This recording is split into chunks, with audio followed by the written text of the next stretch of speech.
നമസ്കാരം. CBN വാർത്തകളിലേക്ക് സ്വാഗതം. ആദ്യം പ്രധാന വാർത്തകൾ. ചാലക്കുടി പ്രസ് ക്ലബിന്റെ നേതൃത്വത്തിൽ സനീഷ് കുമാർ ജോസഫ് MLAക്ക് സ്വീകരണം നൽകി.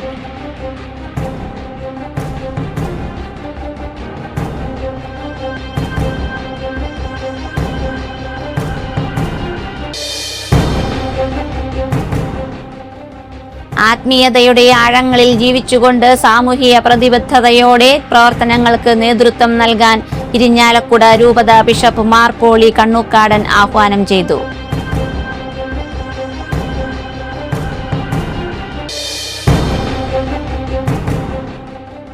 സ്ത്രീകൾക്ക് സൗജന്യ യാത്ര ലഭ്യമാകുന്ന ബസ്സുകളുടെ പട്ടിക പുറത്തിറക്കി KSRTC.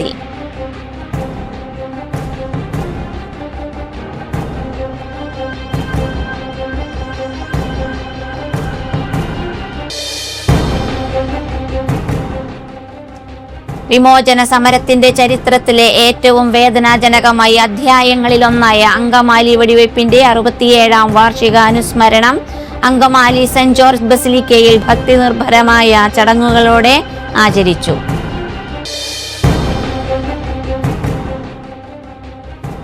ബജറ്റ് സൗഹൃദ 51 രൂപ പ്രീപെയ്ഡ് പ്ലാൻ അവതരിപ്പിച്ച് പ്രമുഖ പൊതുമേഖലാ ടെലികോം കമ്പനിയായ BSNL.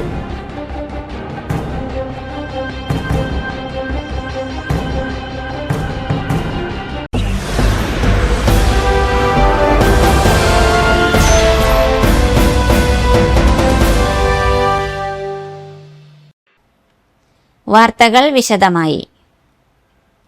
ചാലക്കുടി പ്രസ് ക്ലബിന്റെ നേതൃത്വത്തിൽ സനീഷ് കുമാർ ജോസഫ് MLAക്ക് സ്വീകരണം നൽകി. പ്രസ് ക്ലബിൽ നടന്ന സ്വീകരണ ചടങ്ങിൽ പ്രസിഡന്റ് MG ബാബു മാസ്റ്റർ അധ്യക്ഷനായി. Secretary II Abdul Majeed, treasurer KV Jayan, നഗരസഭാ councillor VJ Joji, press club അംഗങ്ങൾ തുടങ്ങിയവർ പ്രസംഗിച്ചു.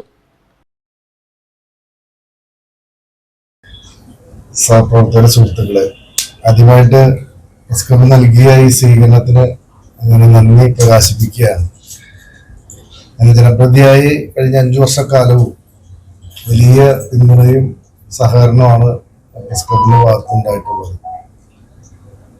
തീർച്ചയായും ഈ ഒരു തെരഞ്ഞെടുപ്പിനെ വിജയിക്കുന്ന കാര്യത്തില് അതിൽ ഏറ്റവും അടിസ്ഥാനപരമായത് നിങ്ങൾ നൽകിയ പിന്തുണയാണ്. ഒരു പൊതുപ്രവർത്തകൻ എന്ത് കാര്യങ്ങൾ ചെയ്താലും അത് ജനങ്ങളിലേക്ക് എത്തണമെങ്കിൽ അതിനുള്ള ഏറ്റവും പ്രധാനപ്പെട്ട മീഡിയ അല്ലെങ്കിൽ മാധ്യമം പത്രങ്ങളാണ്. പത്രങ്ങളും മാധ്യമ പ്രവർത്തകരൊക്കെയാണ്.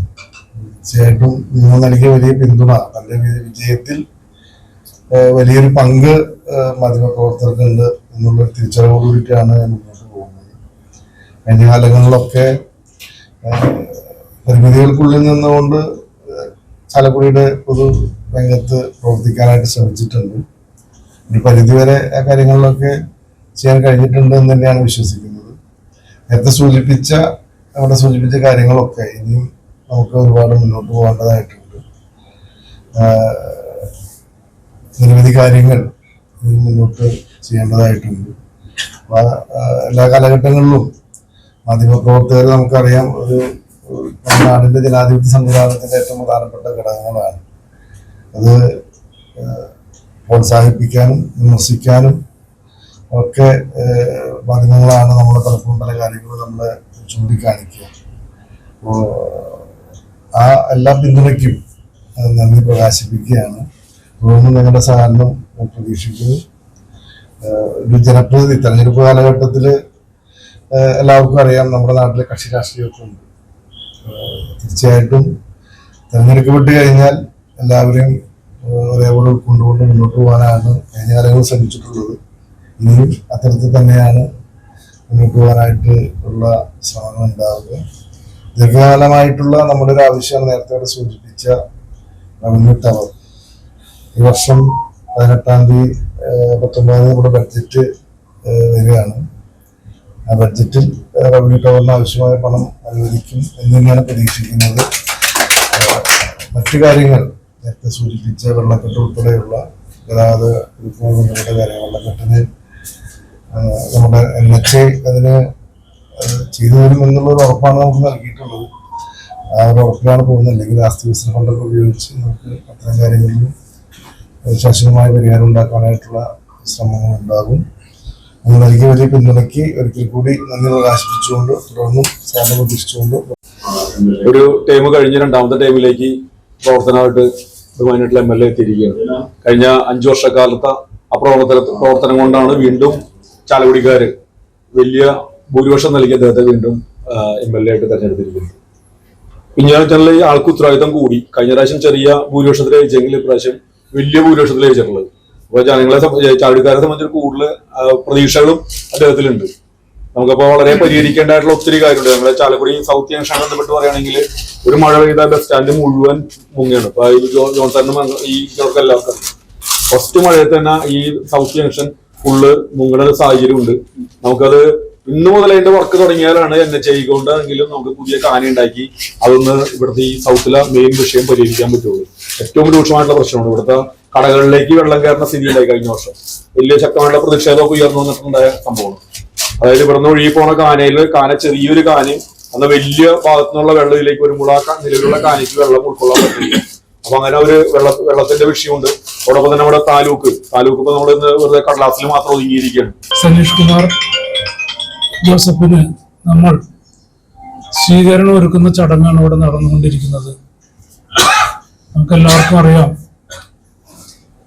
2ാം വട്ടമാണ് അദ്ദേഹം MLA ആയിട്ട് തെരഞ്ഞെടുക്കപ്പെടുന്നത്. 1ാം തവണത്തേക്കാൾ വളരെ ശക്തനായും വലിയ ഭൂരിപക്ഷത്തിലുള്ള ഒരു 2ാം വരവാണ് ഇപ്പോൾ ഉണ്ടായിട്ടുള്ളത്. തിരിച്ചു ഒരു വരവാണ് ഇപ്പോൾ ഉണ്ടായിട്ടുള്ളത്.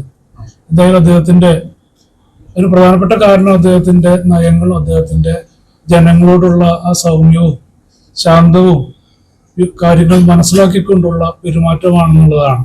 വളരെ സൗമ്യനും ശാന്തനും സ്നേഹശീലനുമാണ് നമ്മുടെ MLA എന്ന് നമുക്ക് പറയാം. അദ്ദേഹത്തിന് കഴിഞ്ഞ തവണത്തേക്കാൾ വോട്ട് കിട്ടി എന്നുള്ളതിന്റെ അർത്ഥം അദ്ദേഹത്തിന് ജനപ്രീതി വർദ്ധിച്ചിരിക്കുന്നു എന്നുള്ളതാണ്. അപ്പൊ അതില് നമ്മൾ വളരെ സന്തുഷ്ടരാണ്. അദ്ദേഹത്തിന്റെ ആ വിജയത്തിൽ നമ്മൾ ആഹ്ലാദിക്കുന്നു. സഹപ്രവർത്തകരെ, നമ്മുടെ അഭ്യുദയകാംക്ഷികൾ വളരെ വിശദമായി തന്നെ കാര്യങ്ങൾ ഇവിടെ പ്രതിപാദിച്ചു കഴിഞ്ഞു. ഞാൻ ദീർഘിപ്പിക്കുന്നില്ല.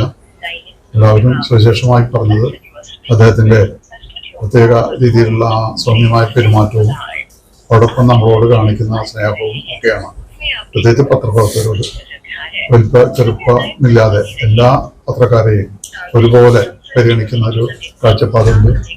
എൻ്റെ അഭിപ്രായത്തിൽ അദ്ദേഹത്തിന് അത് വളരെ ഗുണം ചെയ്തിട്ടുണ്ട്. ഈ കഴിഞ്ഞ തെരഞ്ഞെടുപ്പിൽ പലരും ഒരു നെഗറ്റീവ് ഒരു അപ്രോച്ച് ആരും ഞങ്ങളുടെ സാർമാരൊക്കെ വിളിക്കുമ്പോഴും ഞങ്ങളാരും പറഞ്ഞിട്ടില്ല. നിദാനമായത് MLA പെരുമാറ്റത്തിലെ ഇതാണ്. പോസിറ്റീവ് ഘടകങ്ങളുണ്ടെങ്കിൽ വിജയസാധ്യത, നെഗറ്റീവ് ഇമ്പാക്ട് ഒട്ടുമില്ല എന്നുള്ള ഒരു റിപ്പോർട്ടാണ് പൊതുവെ എല്ലാ പത്രപ്രവർത്തകരും നൽകിയിട്ടുള്ളത്. തെരഞ്ഞെടുപ്പൊക്കെ കഴിഞ്ഞു നമ്മുടെ MLA പ്രിയപ്പെട്ട സനീഷ് കുമാർ ജോസഫ് നമുക്കൊക്കെ അറിയാം. കഴിഞ്ഞ 5 വർഷക്കാലം നമ്മുടെ പ്രിയപ്പെട്ട ചാലക്കുടി MLA ആയി. ഇതെല്ലാം 2ാമത് ജനറൽ ഇപ്പോൾ വൻ ഭൂരിപക്ഷത്തിലാണ് ചാലക്കുടി ജയിച്ചത്. നമുക്കൊക്കെ അറിയാം. UDFന്റെ ഒരു അനുകൂല തലക്കമുണ്ടായിരുന്നൊക്കെ നമുക്കറിയാമെങ്കിൽ പോലും കഴിഞ്ഞ 5 വർഷക്കാലം ചാലക്കുടി ചെയ്ത ഒരുപാട് നല്ല കാര്യങ്ങൾ ജനങ്ങളിലേക്ക് എത്തിയതിന്റെ ഫലമായാണ് ഇത്രയും വലിയൊരു ഭൂരിപക്ഷം നമുക്ക് ചാലക്കുടിയിൽ ലഭിച്ചത്. നമുക്കൊക്കെ അറിയാം. ജോസഫ് 2ാം വട്ടവും വൻ ഭൂരിപക്ഷത്തോടെ ചാലക്കുടിയുടെ MLA ആയി തെരഞ്ഞെടുക്കപ്പെട്ടിരിക്കുകയാണ്.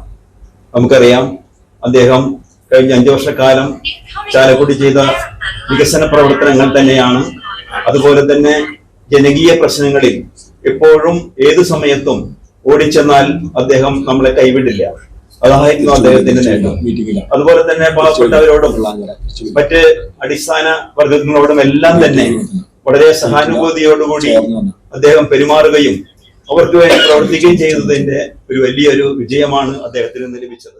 ആത്മീയതയുടെ ആഴങ്ങളിൽ ജീവിച്ചുകൊണ്ട് സാമൂഹിക പ്രതിബദ്ധതയോടെ പ്രവർത്തനങ്ങൾക്ക് നേതൃത്വം നൽകാൻ ഇരിഞ്ഞാലക്കുട രൂപത ബിഷപ്പ് മാർ പോളി കണ്ണൂക്കാടൻ ആഹ്വാനം ചെയ്തു.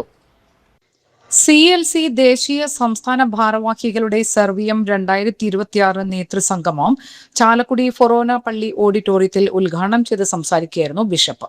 കാലഘട്ടത്തിന്റെ ചുവടുകൾക്കനുസരിച്ച് പ്രവർത്തനങ്ങളെ കാലോചിതമായ മാറ്റങ്ങൾക്ക് വിധേയമാക്കി പ്രവർത്തനങ്ങൾ ഏറ്റെടുക്കാൻ യോഗത്തിൽ അധ്യക്ഷത വഹിച്ച കോട്ടപ്പുറം രൂപത bishop right reverend doctor Ambrose Puthenveettil ആവശ്യപ്പെട്ടു.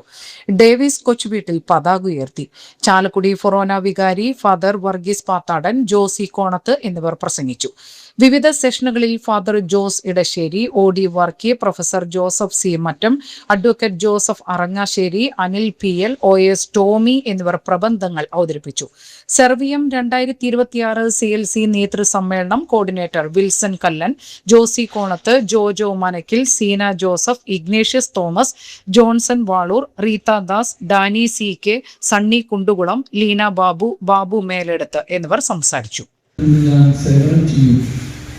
സർവീയ എന്ന ലാറ്റിൻ വാക്കിൽ നിന്നാണ് സർവിയ എന്ന വാക്ക്.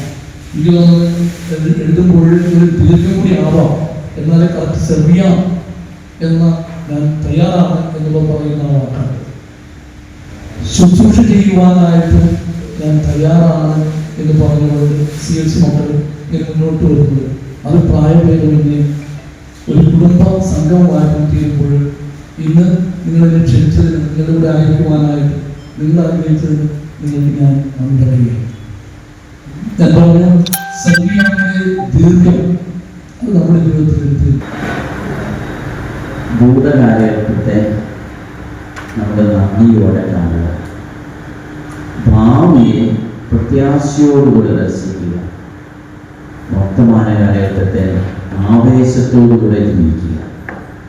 യഥാർത്ഥത്തിൽ ഈ ഒത്തുകൂടല് നിങ്ങളൊക്കെ CLC കെട്ടിപ്പടുക്കുവാനായിട്ട് അതാത് രൂപതകളിലും സംസ്ഥാന തലത്തിൽ ആവേശത്തോടുകൂടെ പ്രവർത്തിച്ചത് അതെല്ലാം സഭ നന്ദിയോടെ കാണുന്നു.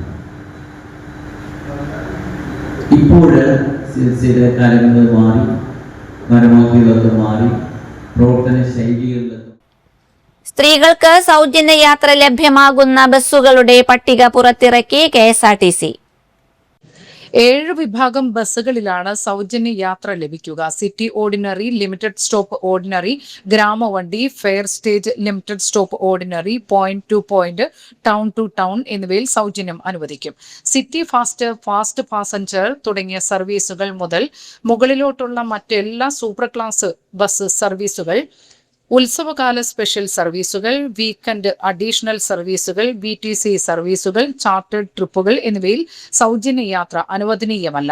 സ്ത്രീ സൗജന്യ യാത്രാ പദ്ധതിയുടെ ഉദ്ഘാടനം ജൂൺ 15 രാവിലെ 8:30 തമ്പാനൂർ ബസ് ടെർമിനൽ സ്റ്റേഷനിൽ മുഖ്യമന്ത്രി VD സതീശനാണ് നിർവഹിക്കുന്നത്.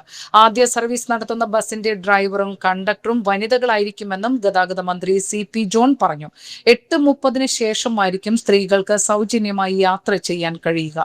മുഖ്യമന്ത്രിയും മന്ത്രിയും ഉൾപ്പെടെ കുറച്ചു ദൂരം ആദ്യ സർവീസിൽ യാത്ര ചെയ്യും. പ്രത്യേകം കാർഡുകളോ സർട്ടിഫിക്കറ്റുകളോ രജിസ്ട്രേഷനോ ഒന്നും ആവശ്യമില്ലാതെ എല്ലാ സ്ത്രീകൾക്കും സൗജന്യം ലഭിക്കും. ആദ്യഘട്ടത്തിൽ 3125 ഓർഡിനറി ബസ്സുകളിലാണ് പദ്ധതി നടപ്പാക്കുന്നത്. പദ്ധതിയുടെ ബാധ്യത KSRTCയുടെ ചുമലിൽ വെക്കില്ല. സർക്കാർ ഗ്രാന്റായി പണം നൽകും. ഏകദേശം 2 കോടിയിലധികം രൂപ പ്രതിദിനം ഇതിനായി വേണ്ടിവരും. ചിലവുകൾ കൃത്യമായി അറിയാൻ എല്ലാ സ്ത്രീകൾക്കും 0 ടിക്കറ്റ് നൽകുമെന്നും മന്ത്രി പറഞ്ഞു. പദ്ധതി ധനപരമായി നഷ്ടമാണെന്ന് തോന്നുമെങ്കിലും സ്ത്രീകൾ മിച്ചം വയ്ക്കുന്ന പണം വിപണിയിലേക്ക് തന്നെ എത്തുന്നത് സാമ്പത്തിക രംഗത്തിന് നേട്ടമാകുമെന്നും മന്ത്രി പറഞ്ഞു. ടിക്കറ്റ് ഇതര വരുമാനം വർദ്ധിപ്പിക്കാനുള്ള എല്ലാ നടപടികളും സ്വീകരിക്കും. പരസ്യങ്ങൾ നൽകുകയും ബസ്സുകൾക്കായി സ്പോൺസർഷിപ്പ് സ്വീകരിക്കുകയും ചെയ്യും. ഇപ്പോഴുള്ള 58 ഗ്രാമവണ്ടികൾ 500 ഉയർത്തും. ഡിപ്പോകൾ കേന്ദ്രീകരിച്ച് വികസന സമിതി രൂപീകരിക്കുന്ന കാര്യവും ചർച്ചയിലുണ്ട്. സ്വകാര്യ ബസ് ഉടമകളുമായി ചർച്ച നടത്തി അവരുടെ പ്രശ്നങ്ങൾ പരിഹരിക്കുമെന്നും മന്ത്രി പറഞ്ഞു. 10 വർഷം മുമ്പ് സ്വകാര്യ ബസ്സുകൾ ഉൾപ്പെടെ 30,000 ബസ്സുകളാണ് ഉണ്ടായിരുന്നത്. ഇപ്പോൾ 10,000-ൽ താഴെയാണ്. സ്വകാര്യ ബസ്സുകളുടെ എണ്ണം 3-1 കുറഞ്ഞു. അവരോട് ഒരു ശത്രുതയുമില്ല.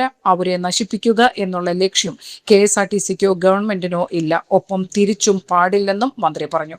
തദ്ദേശ സ്ഥാപനങ്ങളെ കൂടി ഉൾപ്പെടുത്തി റൂട്ട് റിസർച്ച് നടത്തി ആ റൂട്ടുകളിലേക്ക് സർവീസ് ആരംഭിക്കാൻ നടപടി സ്വീകരിക്കുമെന്നും മന്ത്രി പറഞ്ഞു. വിമോചന സമരത്തിന്റെ ചരിത്രത്തിലെ ഏറ്റവും വേദനാജനകമായ അധ്യായങ്ങളിലൊന്നായ അങ്കമാലി വെടിവയ്പ്പിന്റെ 67-ാം വാർഷിക അനുസ്മരണം അങ്കമാലി സെന്റ് ജോർജ് ബസിലിക്കയിൽ ഭക്തിനിർഭരമായ ചടങ്ങുകളോടെ ആചരിച്ചു. 1959 ജൂൺ 13 അന്നത്തെ EMS സർക്കാരിനെതിരെയുള്ള സമരത്തിനിടയിൽ പോലീസ് നടത്തിയ വെടിവയ്പിൽ 7 നിരപരാധികളായ സമര സഖാക്കൾക്കാണ് ജീവൻ നഷ്ടമായത്. ഇവരുടെ രക്തസാക്ഷിത്വം കേരള ചരിത്രത്തിലെ മായ്ക്കാനാകാത്ത ഓർമ്മയാണ്. ഈ രക്തസാക്ഷികളുടെ സ്മരണ പുതുക്കിക്കൊണ്ട് അങ്കമാലി ബസിലിക്കയിൽ പ്രത്യേക അനുസ്മരണ കുർബാനയും പ്രാർത്ഥനകളും നടന്നു. തുടർന്ന് വൈദികരും സന്യസ്തരും ജനപ്രതിനിധികളും പൊതുജനങ്ങളും ഉൾപ്പെടെ വൻ ജനപങ്കാളിത്തത്തോടെ രക്തസാക്ഷി മണ്ഡപത്തിൽ പുഷ്പാർച്ചനയും അനുസ്മരണ സമ്മേളനവും സംഘടിപ്പിച്ചു. ജനാധിപത്യത്തിനും അവകാശങ്ങൾക്കും വേണ്ടിയുള്ള പോരാട്ടത്തിൽ ജീവൻ ബലി നൽകിയവരുടെ ത്യാഗം തലമുറകൾ കഴിഞ്ഞിട്ടും ജനമനസ്സുകളിൽ ഇന്നും ജ്വലിച്ചു നിൽക്കുന്നുവെന്ന് തെളിയിക്കുന്നതായിരുന്നു ഭക്തിസാന്ദ്രവും വികാരനിർഭരവുമായ ഈ അനുസ്മരണ ചടങ്ങുകൾ.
സംസ്ഥാനത്ത് തെക്കുപടിഞ്ഞാറൻ മൺസൂൺ എത്തി ഏതാനും ദിവസങ്ങൾക്കകം തന്നെ കാലവർഷം ദുർബലമാകുന്നു. എൽനിനോ പ്രതിഭാസമാണ് കാലവർഷം ദുർബലമാകാൻ കാരണം എന്നാണ് കേന്ദ്ര കാലാവസ്ഥാ വകുപ്പ് നൽകുന്ന സൂചന. ഞായറാഴ്ച ഏതാനും ജില്ലകളിൽ മാത്രമാണ് ഒറ്റപ്പെട്ട സ്ഥലങ്ങളിൽ ശക്തമായ മഴയ്ക്കുള്ള സാധ്യതയുള്ളത്. തിങ്കളാഴ്ച മുതൽ ഒരു ജില്ലയിലും മഴ മുന്നറിയിപ്പില്ല എന്ന കാലാവസ്ഥാ വകുപ്പിന്റെ പ്രവചനമാണ് കാലവർഷം ദുർബലമാകുന്നു എന്ന സൂചന നൽകിയത്. ഞായറാഴ്ച പത്തനംതിട്ട, കോട്ടയം, എറണാകുളം, ഇടുക്കി ജില്ലകളിലാണ് യെല്ലോ അലർട്ട് പ്രഖ്യാപിച്ചിരിക്കുന്നത്. 5 ദിവസത്തെ പ്രവചനത്തിൽ തിങ്കളാഴ്ച മുതൽ ബുധനാഴ്ച വരെ ഒരു ജില്ലയിലും ശക്തമായ മഴ മുന്നറിയിപ്പില്ല. കാലവർഷ സീസണിൽ മിതമായതോ ശക്തമായതോ ആയ എൽനിനോയ്ക്ക് സാധ്യതയുണ്ടെന്നാണ് കേന്ദ്ര കാലാവസ്ഥാ വകുപ്പ് അറിയിച്ചത്. നിലവിൽ ഭൂമധ്യരേഖ പസഫിക് സമുദ്രത്തിൽ എൽനിനോ സാഹചര്യങ്ങൾ നിലനിൽക്കുന്നുണ്ട്. തെക്കു പടിഞ്ഞാറൻ മൺസൂൺ സമയത്ത് ഇത് കൂടുതൽ ശക്തിപ്പെടാൻ സാധ്യതയുണ്ടെന്നും കാലാവസ്ഥാ വകുപ്പ് അറിയിച്ചു. സമുദ്രോപരിതലത്തിലെ താപവർദ്ധനവിനോട് അന്തരീക്ഷം പ്രതികരിച്ചതിനാൽ സമുദ്ര അന്തരീക്ഷ വ്യവസ്ഥകൾ ഇപ്പോൾ എൽനിനോ സ്വഭാവം പ്രകടിപ്പിച്ചു തുടങ്ങി. ജൂൺ മാസത്തോടെ പസഫിക്കിലെ താപനില എൽനിനോ പരിധിയെ മറികടന്നു. ഏപ്രിൽ, മെയ്, ജൂൺ മാസങ്ങളിലെ 3 മാസത്തെ ശരാശരി താപനില വ്യതിയാനം എൽനിനോ പരിധിയായ 0.5 ഡിഗ്രി സെൽഷ്യസിന് മുകളിലെത്തി. ഇതാണ് കാലവർഷ സീസണിൽ എൽനിനോയ്ക്ക് സാധ്യത കൽപ്പിക്കുന്നതെന്നും മുന്നറിയിപ്പിൽ പറയുന്നു. മിതമായതോ ശക്തമായതോ ആയ എൽനിനോയ്ക്കാണ് സാധ്യത നിലനിൽക്കുന്നത്. നിലവിൽ ഇന്ത്യൻ മഹാസമുദ്രത്തിൽ ന്യൂട്രൽ അഥവാ സാധാരണ സാഹചര്യമാണ് നിലനിൽക്കുന്നത്. കാലവർഷം അവസാനിക്കുന്നതുവരെ ഈ ന്യൂട്രൽ അവസ്ഥ തന്നെ തുടരാനാണ് സാധ്യതയെന്ന് monsoon mission coupled forecast system സൂചിപ്പിക്കുന്നു. കാഴ്ചയുടെ പ്രാധാന്യവും നേത്രദാന ബോധവൽക്കരണത്തെക്കുറിച്ചുള്ള സന്ദേശങ്ങളുമായി അങ്കമാലി ലിറ്റിൽ ഫ്ലവർ ആശുപത്രിയിൽ നേത്രദാന ദിനവും വോളണ്ടിയേഴ്സ് സംഗമവും സംഘടിപ്പിച്ചു. Little flower hospital and research സെന്ററും ഐ ബാങ്ക് അസോസിയേഷൻ കേരളയും സംയുക്തമായാണ് പരിപാടി സംഘടിപ്പിച്ചത്. ആശുപത്രി ഡയറക്ടറും I bank association of Kerala പ്രസിഡന്റുമായ ഫാദർ ജേക്കബ് ജി പാലക്കപ്പള്ളി ഉദ്ഘാടനം ചെയ്തു. ഭൂമിയെ ഉള്ളംകൈയിലെന്നവണ്ണം സംരക്ഷിക്കുന്ന കണ്ണിന്റെ രൂപത്തിലുള്ള ഈ വർഷത്തെ ഔദ്യോഗിക നേത്രദാന ലോഗോ ചടങ്ങിൽ പ്രകാശനം ചെയ്തു. ഐ ബാങ്ക് വനിതാ വിഭാഗത്തെ ചടങ്ങിൽ ആദരിച്ചു. Eye bank association of Kerala general secretary father Varghese Ponthepally, EBEK senior manager Sijo Jose, medical director doctor Aneeta Jabbar, convener advocate Jose PF, operations manager Jayesh C Parakkal, eye bank volunteer Shiny Jilson എന്നിവർ സംസാരിച്ചു. മരിച്ചുപോയ സഹോദരന്റെ കണ്ണ് ദാനം ചെയ്യുന്നതിനെ ഓർമ്മിപ്പിക്കുക എന്ന് പറയുന്ന പ്രക്രിയ അതത്ര സുഖകരമായ ഒരു കാര്യമാണ്. പക്ഷെ കണ്ണിൻ്റെ പ്രാധാന്യവും കാഴ്ച നഷ്ടപ്പെട്ടവർ വേദനിച്ചിരിക്കുന്നവരുടെ സങ്കടങ്ങളും മനസ്സിലേക്ക് നിറയുമ്പോൾ നിങ്ങൾ ആ പ്രതിസന്ധി ഘട്ടത്തിൽ ആ സാഹചര്യത്തിന് ഇണങ്ങുന്ന രീതിയിൽ ആ വീട്ടുകാരോട് സംസാരിക്കാൻ, അവരെ അതിന് പ്രേരിപ്പിക്കാൻ, അവരെ അതിന് സന്നദ്ധരാക്കാനായിട്ട് പരിശ്രമിക്കുന്നു എന്ന് പറയുമ്പോൾ ഇത് മാത്രം ആത്മാർത്ഥമായ ഒരു ഇൻവോൾവ്മെൻ്റ് ആണ് നിങ്ങളുടെ ഭാഗത്തു നിന്നുണ്ടാകുന്നത് എന്ന് നോക്കിക്കാണാൻ നമുക്ക് സാധിക്കും. Kerala state organ and tissue transplant ഓർഗനൈസേഷനാണ്. ഐ ബാങ്ക് അസോസിയേഷൻ ഓഫ് കേരളയുടെ വർഷങ്ങളായുള്ള ഈ ഒരു വോളണ്ടിയേഴ്സ് അസോസിയേഷൻ വളരെ ഓരോ വർഷം തോറും അത് ശക്തിപ്പെട്ടു വരികയാണ്. ഒരുപാട് സാമ്പത്തിക വശവും അല്ലെങ്കിൽ ബുദ്ധിമുട്ടുകളൊക്കെ ഉണ്ടാകാം, ഇല്ല എന്നൊന്നും പറയാൻ ഞാൻ തയ്യാറില്ല. ഒപ്പം നമുക്കറിയാം എത്ര പുരോഗതി രൂപത നമ്മളെക്കാൾ കൊറോണ 800 ഇടവകാംഗാണ് ഞങ്ങള് നിന്ന് കോളനി എടുക്കുകയും സർജറികൾ ചെയ്യും. വോളണ്ടിയേഴ്സ്, പഴയ വോളണ്ടിയേഴ്സിന് എല്ലാവർക്കും തന്നെ അറിയാം. വിമോചന സമര രക്തസാക്ഷികളെ അനുസ്മരിച്ച് കേരള പ്രതികരണ വേദിയുടെ നേതൃത്വത്തിൽ അങ്കമാലി ബസിലിക്ക പള്ളി വിമോചന സമര രക്തസാക്ഷികളുടെ കല്ലറയിൽ പുഷ്പാർച്ചനയും റീത്ത് സമർപ്പണവും നടത്തി. തുടർന്ന് പള്ളി അങ്കണത്തിൽ ചേർന്ന അനുസ്മരണ സമ്മേളനം പ്രതികരണ വേദി ചെയർമാൻ ജോസ് മാപ്പാലശ്ശേരി ഉദ്ഘാടനം ചെയ്തു. കൺവീനർ PI നാദിർ ഷാ അധ്യക്ഷത വഹിച്ചു. രക്തസാക്ഷി കുടുംബങ്ങൾക്കുള്ള പെൻഷൻ വിതരണവും ഉപഹാര സമർപ്പണവും നടത്തി. കല്ലറയിൽ നടന്ന അനുസ്മരണ പ്രാർത്ഥനയ്ക്ക് basilica rector father Lukose Kunnathur, father Sherin Madavana, father Cherian Mazhuvancherry എന്നിവർ നേതൃത്വം നൽകി. Councillor Lexy Joy, Peter Mecheri, Shaiby Pappachan, Tony Chiklappally, KP Gain, Dolly Mamachan, GV Babu എന്നിവർ പ്രസംഗിച്ചു. രക്തസാക്ഷികളുടെ കുടുംബാംഗങ്ങളും പ്രതികരണ വേദിയുടെ പ്രവർത്തകരും പങ്കെടുത്തു. കഴിഞ്ഞ 37 വർഷക്കാലമായി രക്തസാക്ഷി കല്ലറയിൽ പുഷ്പാർച്ചനയും കുടുംബാംഗങ്ങൾക്കുള്ള പെൻഷൻ വിതരണവും ഏറ്റെടുത്ത് നടത്തിവരുന്ന പ്രതികരണ വേദി 67ാമത് വർഷവും മുടങ്ങാതെ ചടങ്ങുകൾ നടത്തുകയായിരുന്നു.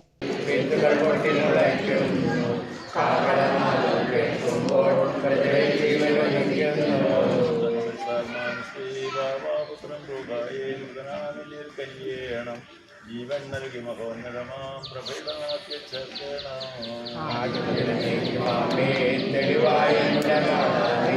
ചാലക്കുടി പ്രസ് ക്ലബിന്റെ നേതൃത്വത്തിൽ കായിക വകുപ്പ് യുവജനക്ഷേമ വകുപ്പ് മന്ത്രി OJ ജനീഷിന് സ്വീകരണം നൽകും.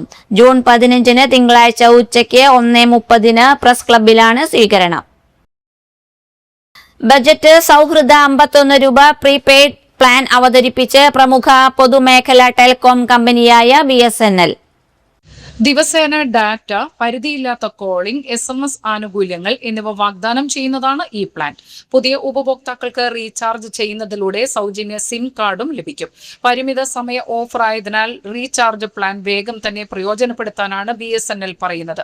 BSNLിലേക്ക് മാറാൻ പദ്ധതിയിടുകയാണെങ്കിലോ രണ്ടാമത്തെ മൊബൈൽ കണക്ഷൻ ആവശ്യമുണ്ടെങ്കിലോ ഈ പ്ലാൻ ഒരു നല്ല ഓപ്ഷൻ ആയിരിക്കും. 51 രൂപ പ്ലാനിൽ ഉപഭോക്താക്കൾക്ക് സൗജന്യ BSNL SIM ലഭിക്കും. ഇതൊരു പരിമിത സമയ ഓഫറാണ്. ജൂൺ 30 അവസാനിക്കും. കോളിംഗ്, ഡാറ്റ ആനുകൂല്യങ്ങൾ എന്നിവയോടെയാണ് പ്ലാൻ വരുന്നത്. 51 രൂപ റീചാർജ് പ്ലാൻ ഉപയോക്താക്കൾക്ക് 28 ദിവസത്തെ വാലിഡിറ്റി ആണ് വാഗ്ദാനം ചെയ്യുന്നത്. ഇത് ഹ്രസ്വകാല ഉപയോഗത്തിനോ സെക്കൻഡറി കണക്ഷനായോ ഉപയോഗിക്കാവുന്നതാണ്. ഇതിനു പുറമെ പാക്കേജിന്റെ ഭാഗമായി സബ്സ്ക്രൈബർമാർക്ക് പ്രതിദിനം 100 SMS ലഭിക്കും. ഈ പ്രീപെയ്ഡ് പ്ലാൻ തെരഞ്ഞെടുക്കുന്ന ഉപയോക്താക്കൾക്ക് അൺലിമിറ്റഡ് വോയിസ് കോളിംഗ് ആനുകൂല്യത്തോടൊപ്പം പ്രതിദിനം 2 GB ഡാറ്റ ആനുകൂല്യവും ലഭിക്കും. BSNL കസ്റ്റമർ സർവീസ് സെന്ററുകൾ അല്ലെങ്കിൽ അംഗീകൃത റീറ്റെയിലർമാർ എന്നിവ സന്ദർശിച്ച് ഉപഭോക്താക്കൾ ഓഫർ പ്രയോജനപ്പെടുത്താം. ഓഫർ കാലയളവിൽ സൗജന്യ SIM കാർഡും റീചാർജ് പ്ലാനും ഇവിടെ ലഭ്യമാകുമെന്ന് കമ്പനി അറിയിച്ചു. സംസ്ഥാനത്ത് സ്വർണ്ണവില വീണ്ടും വർദ്ധിച്ചു. പവന് 360 രൂപയാണ് കൂടിയത്. 1,09,320 രൂപയാണ് ഒരു പവൻ സ്വർണത്തിന്റെ വില. ഗ്രാമിന് ആനുപാതികമായി 45 രൂപയാണ് കൂടിയത്. 13,665 രൂപയാണ് ഒരു ഗ്രാം സ്വർണത്തിന്റെ വില. ഇറാനുമായുള്ള യുദ്ധം അവസാനിച്ചുവെന്നും സമാധാന കരാറിന് അരികിലാണെന്നുമുള്ള US പ്രസിഡന്റ് ഡൊണാൾഡ് ട്രംപിന്റെ വാക്കുകളാണ് സ്വർണ്ണവിലയിൽ പ്രതിഫലിച്ചത്. വെള്ളിയാഴ്ച ഒറ്റയടിക്ക് 2,160 രൂപയാണ് കൂടിയത്. ഈ ട്രെൻഡ് ശനിയാഴ്ചയും തുടരുകയായിരുന്നു. 2 ദിവസത്തിനിടെ 2,500 രൂപയാണ് വർദ്ധിച്ചത്. 3 ദിവസത്തിനിടെ 5,000 രൂപയിലധികം ഇടിവുണ്ടായതിന് പിന്നാലെയാണ് വെള്ളിയാഴ്ച വില ഉയരാൻ തുടങ്ങിയത്. പശ്ചിമേഷ്യൻ സംഘർഷം അനിശ്ചിതമായി തുടരുന്നതും അമേരിക്കൻ കേന്ദ്ര ബാങ്ക് പലിശ നിരക്ക് ഉയർത്തുമെന്ന റിപ്പോർട്ടുകളുമാണ് കഴിഞ്ഞ ദിവസങ്ങളിൽ സ്വർണ്ണവിലയെ ബാധിച്ചത്. അമേരിക്കയിൽ പലിശ നിരക്ക് കൂട്ടിയാൽ സ്വാഭാവികമായി സ്വർണ്ണവില കുറയുമെന്നാണ് വിപണി വിദഗ്ധർ പറയുന്നത്. ജനുവരി 29 രേഖപ്പെടുത്തിയ 1,31,160 രൂപയാണ് സ്വർണ്ണവിലയിലെ റെക്കോർഡ്. ഡിസംബർ 23 പവൻ വില ആദ്യമായി 1 ലക്ഷം കടന്നത്. പ്രധാന വാർത്തകൾ ഒരിക്കൽ കൂടി. ചാലക്കുടി പ്രസ് ക്ലബിന്റെ നേതൃത്വത്തിൽ സനീഷ് കുമാർ ജോസഫ് MLAക്ക് സ്വീകരണം നൽകി.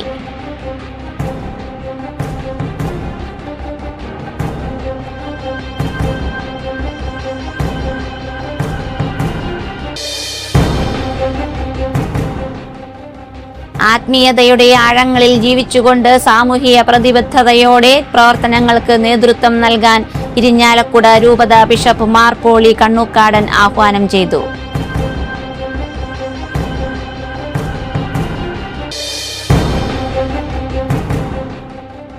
സ്ത്രീകൾക്ക് സൗജന്യ യാത്ര ലഭ്യമാകുന്ന ബസ്സുകളുടെ പട്ടിക പുറത്തിറക്കി KSRTC.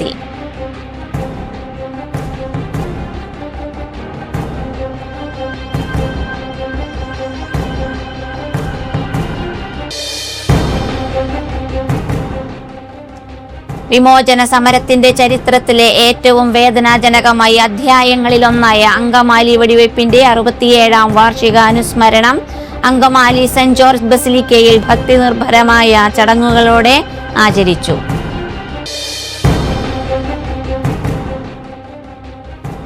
ബജറ്റ് സൗഹൃദ 51 രൂപ പ്രീപെയ്ഡ് പ്ലാൻ അവതരിപ്പിച്ച് പ്രമുഖ പൊതുമേഖലാ ടെലികോം കമ്പനിയായ BSNL.